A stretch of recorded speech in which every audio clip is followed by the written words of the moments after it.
BJP സംസ്ഥാന അധ്യക്ഷനാകാൻ ഇനിയില്ലെന്ന് V Muraleedharan. 15 വർഷം മുൻപ് താൻ അധ്യക്ഷ പദവി ഒഴിഞ്ഞതാണെന്നും വി മുരളീധരൻ പറഞ്ഞു. ഉപതെരഞ്ഞെടുപ്പ് തോൽവിയുമായി ബന്ധപ്പെട്ട ചോദ്യങ്ങൾക്ക് വി മുരളീധരൻ കൃത്യമായി മറുപടി പറഞ്ഞില്ല. മറുപടി പറയേണ്ടത് സംസ്ഥാന അധ്യക്ഷനാണ് എന്നായിരുന്നു വി മുരളീധരന്റെ പ്രതികരണം.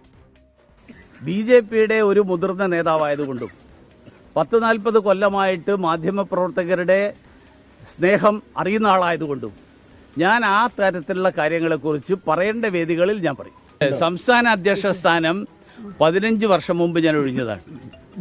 ഇനി സംസ്ഥാന അധ്യക്ഷ സ്ഥാനത്തേക്ക് ഞാൻ തിരിച്ചില്ല.